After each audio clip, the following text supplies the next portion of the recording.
We all know that we are currently running on a crypto market winter where all cryptocurrencies are not doing very well. In case of NFTs as well, we are not seeing any improvements as the global trading volume of NFT has dropped down by 40%. But amidst the scenarios, the renowned sportswear company Nike has gained a huge profit in their NFT sales. They managed to gain a whopping $185 million profit in their NFT sales, outrunning Tiffany, Gucci and Adidas.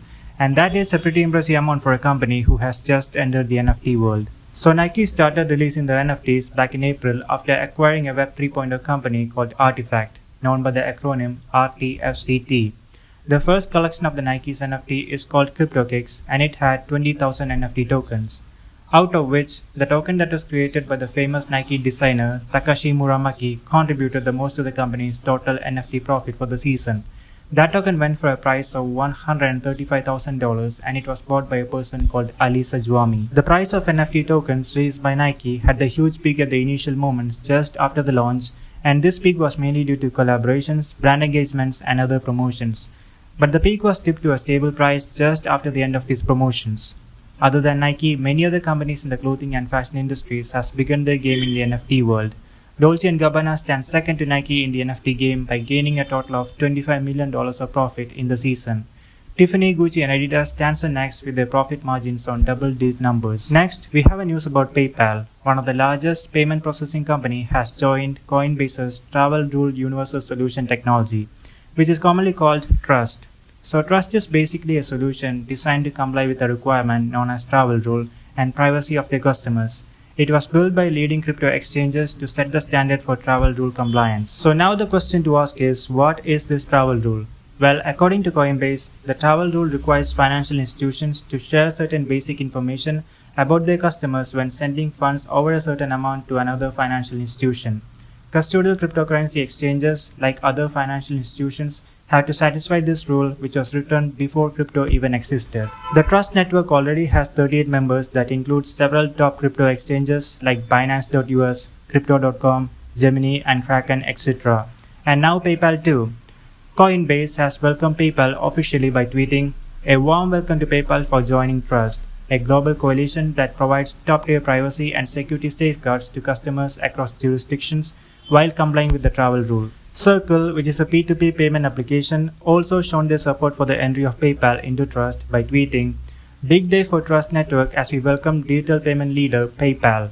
Our industry-driven solution to balancing travel rule compliance with protecting customer privacy and security is now 38 members strong." The crypto world is not new for PayPal, as PayPal has introduced cryptocurrency trading back in October 2020, and in the last June they extended those features further, allowing customers to withdraw and deposit crypto for the first time ever. Next, let's talk about Ethereum merge.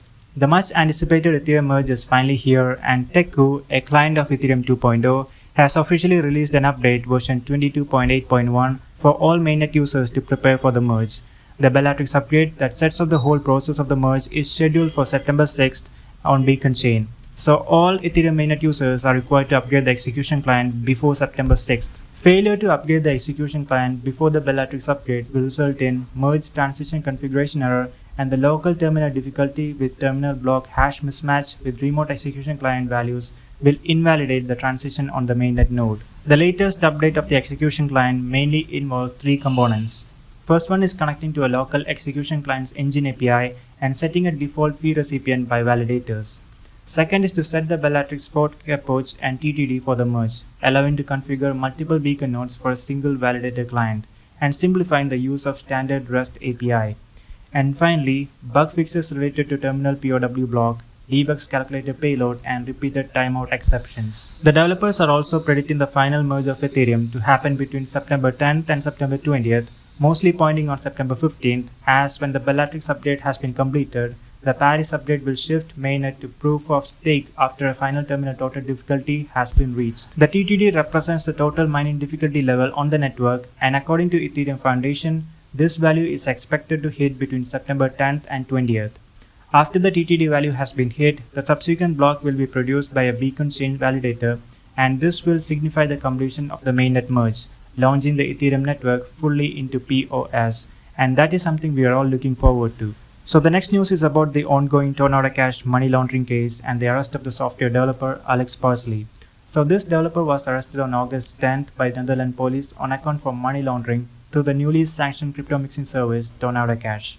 The crypto mixing service, which was recently sanctioned by the US government, was linked to many illicit transactions and to North Korean hackers as well. In the latest closed-door hearing, the lawyers tried to get bail for the developer, but the request was rejected by the judge, and the court nonetheless set a 90-day time limit within which an initial public hearing must take place. So Parsley must stay in jail for some days. And the arrest has created huge panic among the Web3 community and has made a chilling effect on people developing open source softwares and among those who are using crypto mixing service legitimately. Subsequently, there were protests and campaigns against the arrest of the developer in front of the Amsterdam police station, as the protesters were afraid that the arrest is aiming to kill open source software and is targeted against developers. The protesters include Parsley's wife, Senior Malik, who waved placards demanding her husband's release. And earlier this month, US government has blacklisted Tornado Cash after the claims linking to North Korean hackers.